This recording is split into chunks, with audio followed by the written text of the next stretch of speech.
আসসালামু আলাইকুম, কেমন আছেন সবাই? আজ আমি আপনাদের দেখাবো মান কচুর ডগা দিয়ে নতুন একটা রেসিপি। তো দেখতেই পাচ্ছেন গাছটা কত সুন্দর দেখাচ্ছে, আর গাছটা দেখে আমিও লোভটা সামলাতে পারলাম না। তো ডগাগুলো কেটে নেব। কেটে আমি সুন্দর করে ছোট ছোট করে কেটে নেব, যাতে আমার পাটায় বাটতে অনেক সুবিধা হয়। দেখতেই পাচ্ছেন এখানে এক ঝোড়া হয়েছে। তো ডগাগুলো আমি পাটায় বেটে নেব। আপনারা চাইলে ব্লেন্ডারও করে নিতে পারেন, তো পাটায় বাটার স্বাদটাই আলাদা। তো ডগাগুলো আমি খুব সুন্দর করে বেটে নিয়েছি। এটাতে একটু মশলাগুলো বেশি দেওয়ার চেষ্টা করবেন। তো এখানে আমি মশলা নিয়েছি পেঁয়াজ, রসুন, আদা, কাঁচা লঙ্কা, জিরা আর সর্ষে। এই মশলাগুলো আমি সবগুলোই পাটায় বেটে নেব। তো এই মশলাগুলো সবগুলো আমি একসাথে বেটে নিয়েছি। আমি এগুলো নিচ থেকেই মিশিয়ে নেব। তো এখানে ডগা বাটা আছে, ওর উপরে আমি সেই বাটা মশলাগুলো সব দিয়ে দেব।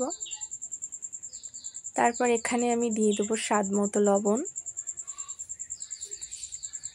আর পরিমাণ মতো হলুদ গুঁড়ো। এবার চুলায় আমি একটি পাতিল বসিয়ে দেব। তারপর এখানে দিয়ে দেব তেল। তেলটা আপনাদের ইচ্ছা মতো দিলে হবে না, কারণ এখানে তেলের পরিমাণটা একটু বেশিই লাগে। যতটুকু লাগবে ততটুকুই দিবেন। তো তেলটা খুব ভালো করে গরম হয়ে এলে এখানে আমি সেই উপকরণগুলো সব একসাথে দিয়ে দিব। অনেকেই ডগা রেসিপি করলে কিন্তু এর থেকে রসগুলো বাহির করে নেয়, কিন্তু আমি এর থেকে কিন্তু কোনো রস বাহির করিনি, ওইভাবেই রাখছি। আর এটা আমি আগেও ট্রাই করছি, এতে চুলকানোর কোনো ভয় নাই। খুব সুন্দর করে মশলাগুলো এর সাথে ভালোভাবে মিশিয়ে নেব। এটা একটু বেশিই নাড়াচাড়া করতে হয়,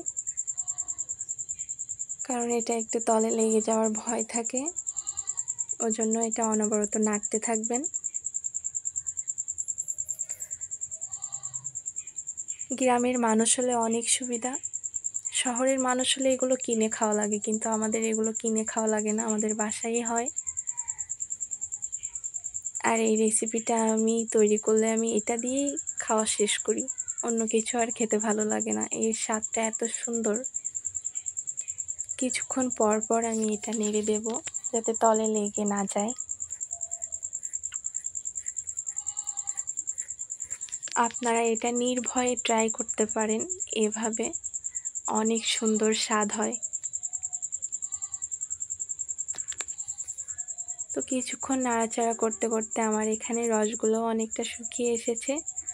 আর কিছুক্ষণ আমি এটা নাড়াচাড়া করে নেব, যতক্ষণ না ব্রাউন কালার হয়ে যায় ততক্ষণ নাড়াচাড়া করে নেব। তো কিছুক্ষণ নাড়াচাড়া করে নেওয়ার পরে এটা আমার খুব ভালো মতো হয়ে গেছে। এবার আমি এটা নামিয়ে পরিবেশন করব। তো আমার এই ভিডিওতে যদি কোনো ভুল ত্রুটি হয়ে থাকে আপনারা অবশ্যই কমেন্টে জানাবেন, আর দয়া করে কেউ বাজে কমেন্ট করবেন না। তো এভাবে এই রেসিপিটা আপনারা তৈরি করবেন, ইনশাল্লাহ সবাই চেটে পুটে খাবে। আল্লাহ হাফিজ সবাইকে।